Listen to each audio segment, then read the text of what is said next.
صوفیہ کے نزدیک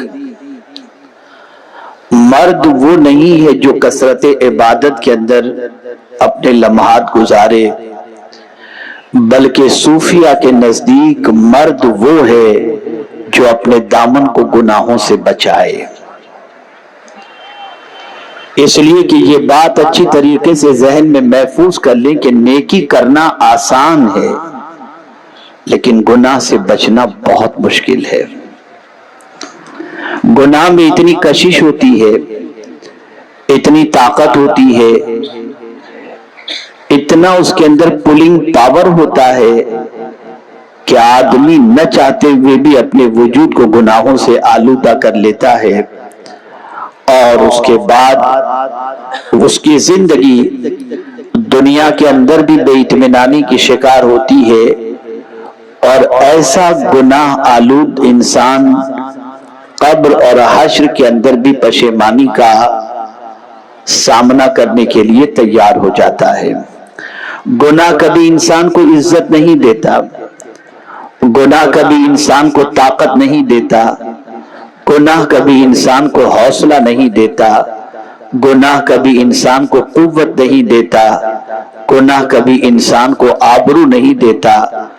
گناہ کے اندر اتنی خرابی ہے کہ ایک گناہ انسان کو نہ جانے کتنی تیزی کے ساتھ بلندی سے پستی کی طرف لے جاتا ہے، اور ایک انسان معاشرے کے اندر گناہوں کی وجہ سے گرتا ہوا نظر آتا ہے۔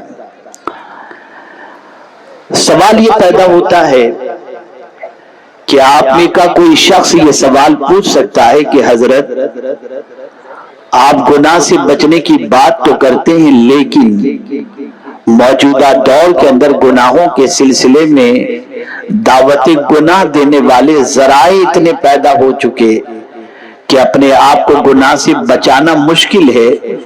ہم اپنے وجود کو گناہوں سے کیسے بچائیں؟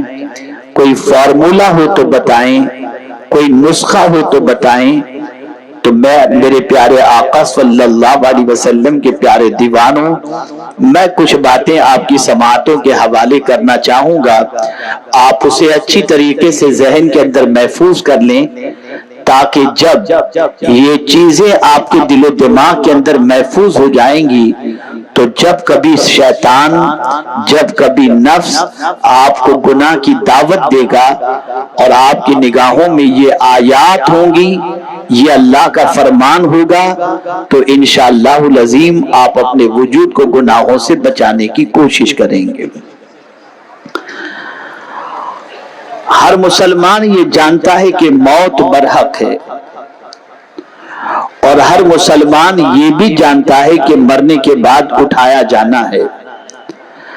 اگر کوئی اس کا انکار کرے بعد الموت کا، تو وہ مسلمان نہیں رہ سکتا۔ اور ہر مسلمان یہ جانتا ہے کہ ایک دن حساب و کتاب کا ہے، اور اسی لیے سورہ فاتحہ کے اندر جب ہم پڑھتے ہیں تو الحمدللہ رب العالمین الرحمن الرحیم کے بعد فوراً مالک یوم الدین پڑھتے ہیں۔ یہاں سے یہ بات سمجھ میں آئی کہ ایک دن حساب و کتاب کا ہے، جس میں اپنی زندگی کے سارے کرتوت کا حساب اپنے رب کی بارگاہ میں ہمیں پیش کرنا ہے۔ سوال یہ پیدا ہوتا ہے کہ برائیوں کے اس سیلاب کے اندر، برائیوں کے اس ماحول کے اندر، گناہوں کے اس طوفان کے اندر اللہ کے بعض برگزیدہ بندے ایسے بھی ہیں جو گناہ سے بچتے بھی دکھائی دیتے ہیں، اللہ کی نافرمانی کے مرتکب بھی نہیں ہوتے۔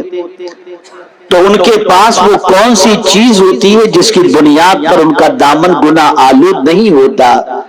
کوئی تصور تو ان کے ذہن میں ہوگا کہ عام انسان کے پیر پھسل جاتے ہیں، اللہ والے گناہ سے بچتے بھی ہیں اور گناہ سے بچاتے ہوئے بھی نظر آتے ہیں۔ تو وہ کون سا فارمولا ان کے پاس ہے، وہ کون سا تصور ان کے پاس ہے، وہ کون سی ٹیکنیک ان کے پاس ہے جس کی بنیاد پر اللہ کے برگزیدہ بندے اپنے دامن کو گناہوں سے بچاتے ہوئے نظر آتے ہیں؟ تو تو میرے پیارے آقا صلی اللہ علیہ وسلم کے پیارے دیوانوں، گناہ کرتے وقت انسان کے تصور کو آپ دیکھیں. انسان جب گناہ کرتا ہے تو اس کے دل و دماغ میں یہ خیال ہوتا ہے مجھ سے میرے گناہ کے بارے میں کون پوچھنے والا ہے، میں خود مختار ہوں، جو چاہوں کروں، جیسے چاہوں کروں، جہاں چاہوں کروں، جس طریقے سے چاہوں کروں. میری زندگی اپنی زندگی ہے، مجھ سے پوچھنے والا کون، مجھ سے حساب لینے والا کون، میرا کوئی پرسش، میرا کوئی جو ہے وہ پوچھنے والا تو ہے ہی نہیں. میں خود مختار ہوں، جو چاہوں جس طریقے سے چاہوں اپنی زندگی کو گزار سکوں. یہ وہ بندہ کر سکتا ہے جس کی نگاہوں کے سامنے آخرت نہ ہو، جس کے دل و دماغ میں اللہ کی بارگاہ کی حضوری کا تصور نہ ہو، لیکن جس کے دل و دماغ کے اندر اللہ کی بارگاہ میں جواب دہی کا تصور ہو. وہ گناہ کرنے سے پہلے سوچتا ہے، گناہ کرنے سے پہلے غور کرتا ہے کہ جب رب کی بارگاہ میں میری پیشی ہوگی تو کیا ہوگا.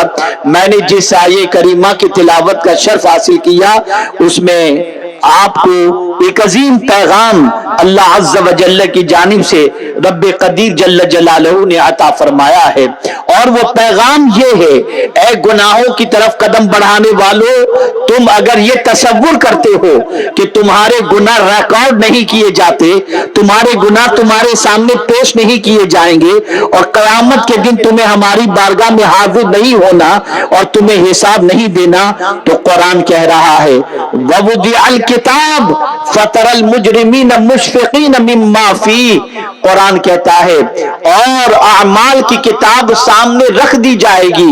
ہمارے اعمال جو ہم نیکی کرتے ہیں وہ بھی نوٹ کیے جاتے ہیں، جو گناہ کرتے ہیں وہ بھی نوٹ کیے جاتے ہیں، اور یہ ساری چیزیں ریکارڈ ہو رہی ہیں.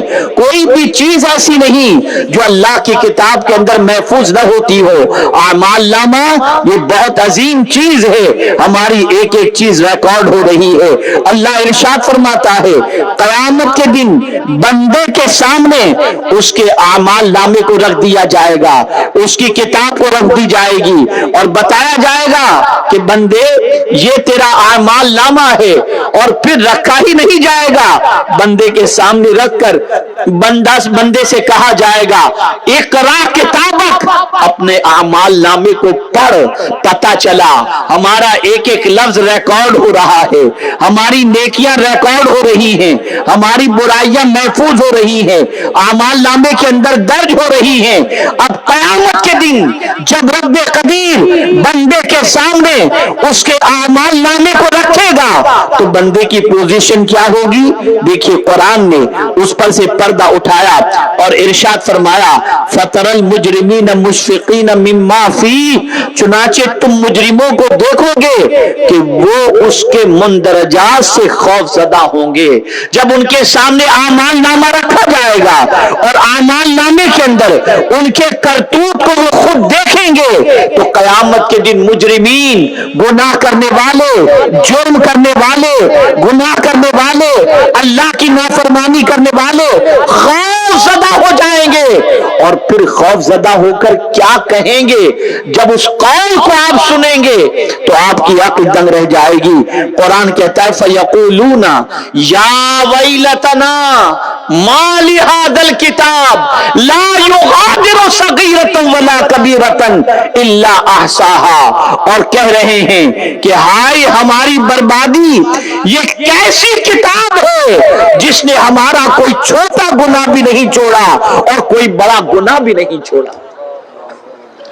یہاں سے یہ بات سمجھ میں آئی کہ ہمارے ہر اعمال کو ریکارڈ کیا جا رہا ہے، اور ہم جانتے ہیں کہ جب کسی کا انتقال ہوتا ہے تو مرنے والے کے تعزیتی کلمات کے طور پر ہماری زبان سے پہلے یہ جملہ نکلتا ہے، موت کی اطلاع، مرنے والے کی اطلاع، انتقال کی اطلاع پر انا للہ و انا الیہ راجعون. بے شک ہم اس کی طرف لوٹنے والے ہیں، ہم اس کے لیے ہیں. پتہ چلا ہم جہاں سے آئے ہیں وہی لوٹ کر کے جائیں گے. میرے پیارے آقا صلی اللہ علیہ وسلم کے پیارے دیوانوں، جب رب کی بارگاہ کے اندر حاضر ہوں گے تو مولا ہمارے سامنے ہمارے دفتر کو رکھے گا، ہمارے اعمال نامے کو رکھے گا۔ اس وقت سچویشن یہ ہوگی کہ بندہ اپنے اعمال نامے کو دیکھ کر پکارے گا، ہائے افسوس کہ اس اعمال نامے نے تو کوئی چھوٹا عمل بھی نہیں چھوڑا، کوئی بڑا عمل بھی نہیں چھوڑا، سب کو اس اعمال نامے نے گھیر لیا ہے۔ اب میں آپ سے سوال پوچھنا چاہتا ہوں، جب ہمارا ہر عمل ریکارڈ کیا جا رہا ہے اور ہمارے ہر عمل کو قیامت میں ہمارے سامنے اللہ پیش فرمائے گا، تو کہاں جا کر گناہ کرو گے؟ کہاں چھپ کر گناہ کرو گے؟ کس جگہ پر جا کر کے گناہ کرو گے؟ کہیں بھی جا کر کے گناہ کرو، سارے گناہ ریکارڈ کیے جاتے ہیں، سارے گناہ درج کیے جاتے ہیں، سارے اعمال درج کیے جاتے ہیں۔ ہو سکتا ہے عمل لیل کا کوئی ممبئی میں جا کر کے گناہ کرنا چاہے اور یہ سوچے وہاں کون دیکھے گا، تو وہاں بھی اگر گناہ کرو گے تو ریکارڈ کیا جائے گا، وہاں جا کر نیکی کرو گے تو ریکارڈ کیا جائے گا۔ کوئی چیز ایسی نہیں جو ریکارڈ نہ کی جاتی ہو۔ اللہ اکبر! میں نے جب اس آیت کریمہ کی تفسیر پڑھی تو میری عقل دنگ رہ گئی۔ اللہ اکبر!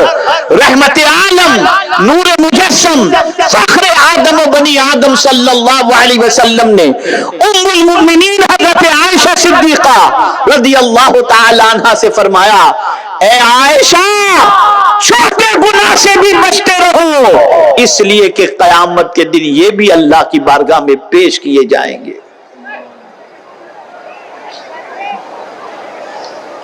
آج بے خوف و خطر انسان چھوٹے گناہ کرتا نظر آتا ہے، بلکہ اب تو سچویشن یہ ہو گئی کہ بڑے گناہوں سے بھی دامن بچاتے ہوئے نظر نہیں آتے، اور دامن گناہوں سے آلودہ اس طریقے سے ہو جاتا ہے کہ کبیرہ سے کبیرہ گناہ کر کے بھی انسان کے دل پر کوئی فرق نہیں پڑتا، اور انسان اس طرح سے مزے میں زندگی گزارتا ہے جیسے اسے خدا کی بارگاہ میں حاضر ہونا ہی نہیں۔ بڑی پتے کی بات میں آپ کی سماعتوں کے حوالے کرنا چاہتا ہوں۔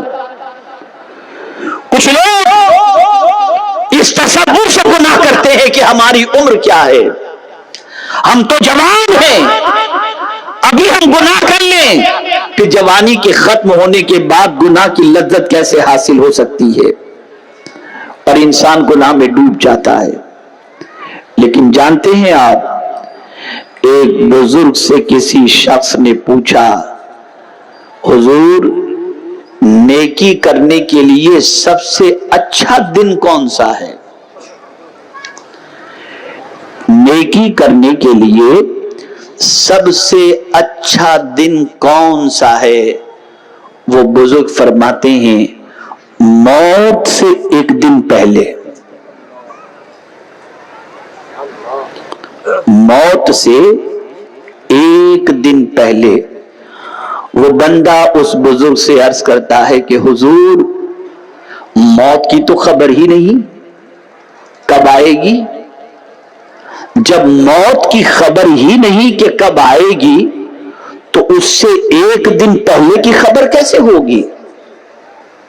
آپ فرما رہے ہیں کہ نیکی کے لیے سب سے بہترین دن موت سے ایک دن پہلے کا ہے، تو موت کا وقت تو بتا دیجئے کہ ہم کب مریں گے۔ جب کسی کو خبر ہی نہیں کہ آدمی کب مرے گا، تو پھر موت سے ایک دن پہلے کا دن وہ نیکی کا سب سے اچھا دن کس اعتبار سے تصور کیا جائے؟